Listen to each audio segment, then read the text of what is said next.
নমস্কাৰ মৰমৰ ছাত্ৰ ছাত্ৰীসকল তোমালোক সকলোকে ষ্টাডি কৰ্ণাৰ আসামৰ আন এটা ভিডিঅ'লৈ স্বাগতম জনাইছোঁ।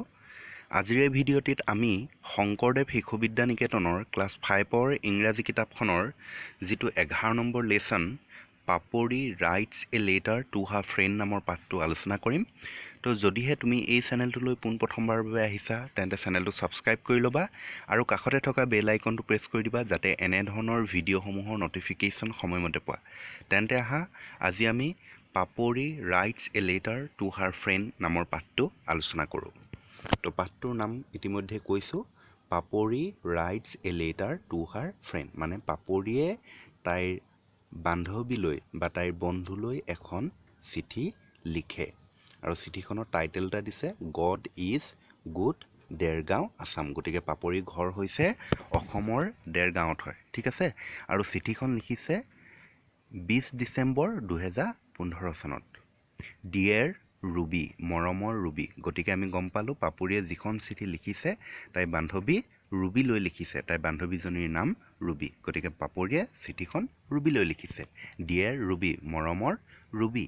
At first I convey my good wishes to all the members of your family. ইয়াত কৈছে যে প্ৰথমে মই তোমাৰ পৰিয়ালৰ সকলো সদস্যলৈ গুড উইচেছ শুভকামনা যাচিছোঁ। কি বুলি ক'লোঁ যে প্ৰথমে মই তোমাৰ পৰিয়ালৰ সকলো সদস্যলৈ শুভকামনা যাচিছোঁ। I am fine, মোৰ ভাল। Hope you are also well, আশা কৰোঁ তোমাৰো ভাল। Our examination is over, আমাৰ পৰীক্ষা শেষ হ'ল। Is it over in your school too? তোমালোকৰ বিদ্যালয়তো পৰীক্ষা শেষ হ'লনে? Anyway, I am writing this letter to you to tell you something. বাৰু যি কি নহওক মই আজি তোমালৈ এইখন চিঠি কিবা এটা ক'বৰ বাবে লিখিছোঁ।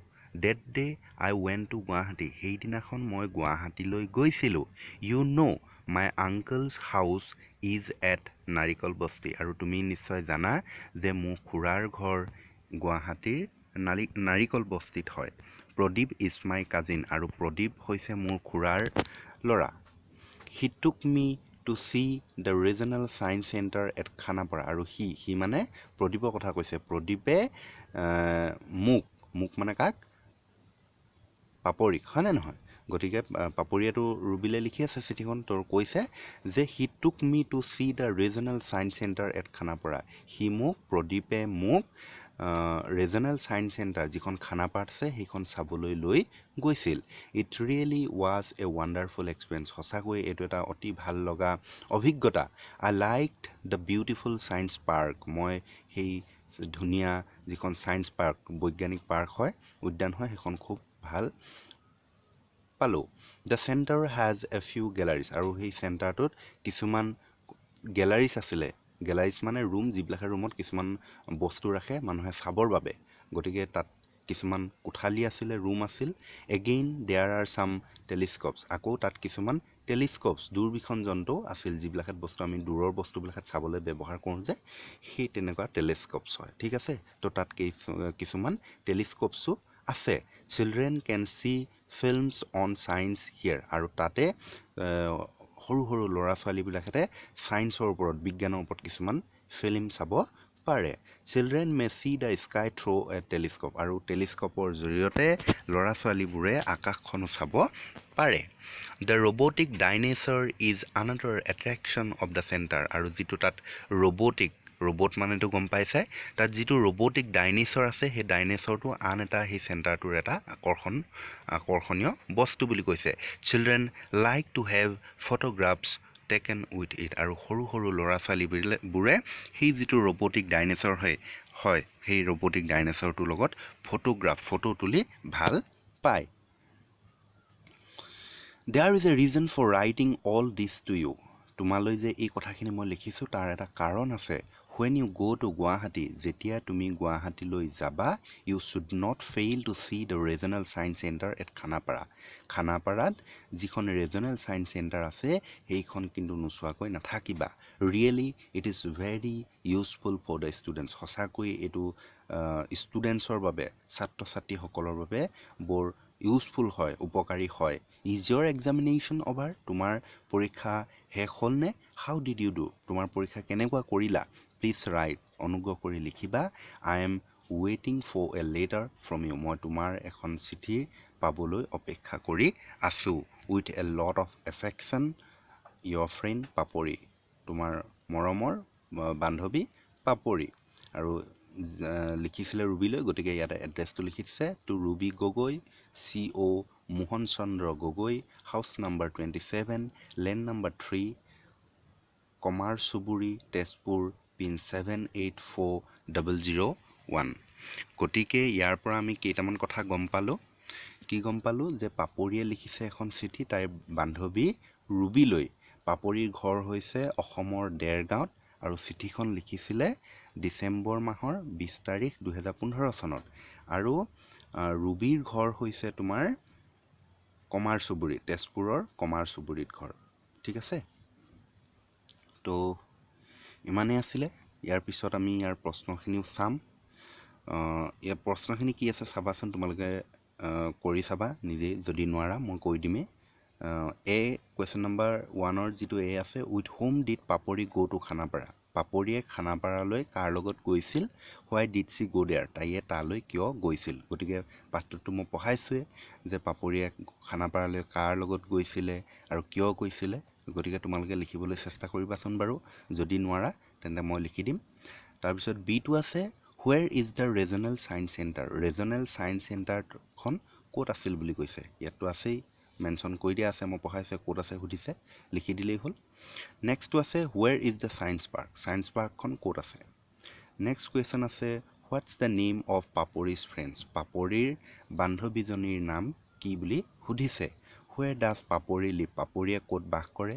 নেক্সট কুৱেশ্যন আছে, where can children see films on science? ছায়েন্সৰ ওপৰত সৰু সৰু ল'ৰা ছোৱালীবোৰে ক'ত চিনেমা চাব পাৰে, ফিল্ম চাব পাৰে, তেনেকৈ সুধিছে। নেক্সট কুৱেশ্যন আছে, what's the use of the telescopes in the regional science centre? Regional ছায়েন্স চেণ্টাৰত যে টেলিস্কোপ আছে বুলি কৈছে, সেই টেলিস্কোপৰ ব্যৱহাৰৰ বিষয়ে লিখিবলৈ কৈছে। তো নিশ্চয় এইখিনি পাৰিবাই, হয়নে নহয়? তাৰপিছত কুৱেশ্যন নম্বৰ 2 আছে, fill up the gaps in the following? তলৰ যিখিনি চেণ্টেঞ্চ আছে, এই চেণ্টেঞ্চখিনি খালী ঠাইবোৰ পূৰ কৰিবলৈ কৈছে। এইটো তোমাৰ পাঠৰ পৰাই দিছে, পাঠৰ পৰা চাই লৈ পিনিয়ে তোমালোকে ফিল আপ কৰি দিবা।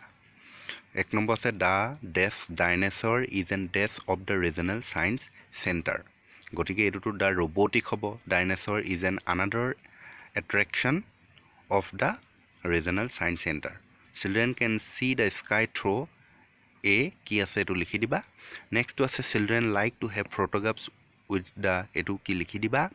নেক্সট আছে, when you go' to dash you should not fail to see the regional science centre at ডেছ? এইটো পাৰিবাই, লেচনটোত আছেই। নেক্সটটো চাওঁ আমি 3 নম্বৰটো কি আছে, right 10 sentences about the city Guwahati? Guwahati চহৰৰ বিষয়ে 10টা বাক্য লিখিবলৈ কৈছে আৰু ইয়াতে কিছুমান পইণ্টছ দি দিছে। The only city of the north east situated on the south bank of the Brahmaputra, capital of the state, lot of vehicles and buildings, Guwahati high court, lot of temples. গতিকে এই পইণ্টবোৰ লৈ পিনি তোমাক 10টা চেণ্টেঞ্চ গুৱাহাটী চহৰৰ বিষয়ে লিখিবলৈ কৈছে। ঠিক আছে, ইয়াৰ পিছৰ কুৱেশ্যনখিনি কি আছে চাওঁ এবাৰ। Some words are given in column A, find their meaning from words given in column B. গতিকে ইয়াত গম পাইছে, মিলাবলৈ কৈছে 8টানি। গেলাৰী মানে কি, টেলিস্কোপ মানে কি, কাজিন মানে কি, ইউজফুল, কনভে, প্লেটিনেৰিয়াম, মিউজিয়াম, এইকেইটা কি মিলাবলৈ কৈছে। নেক্সট আছে, মেক চেণ্টেঞ্চেছ উইথ? এই তলৰ শব্দবোৰৰ সৈতে তোমাক চেণ্টেঞ্চ বনাবলৈ কৈছে, বাক্য ৰচনা কৰিবলৈ কৈছে। নেক্সট 6টো আছে, you are going to meet your friend during the summer vacation, write a letter to him her, write 7 sentences. তুমি যেনিবা গৰম বন্ধত তোমাৰ বন্ধুক লগ কৰিবলৈ গৈছা আৰু সেই লগ কৰিবলৈ যাম বুলি তুমি এখন বন্ধু বা বান্ধৱীলৈ চিঠি লিখিবলৈ কৈছে আৰু 7টা চেণ্টেঞ্চত লিখিবলৈ কৈছে। তুমি বেছি দিলেও একো নাই, 7তকৈ 8, 9, 10টাও দিব পাৰা, কোনো কথা নাই, কিন্তু 7টাতকৈ হ'ব, 7টাতকৈ কম হ'ব নালাগিব আৰু। ঠিক আছে, তো ইমানেই আছিলে। যদিহে তোমালোকে প্ৰশ্ন উত্তৰবোৰ কৰিব নোৱাৰা, মই কৰি দিম, তোমালোকে কমেণ্ট কৰি জনাবা কৰিব লাগে নে নালাগে। তো ইমানেই আছিলে, ধন্যবাদ।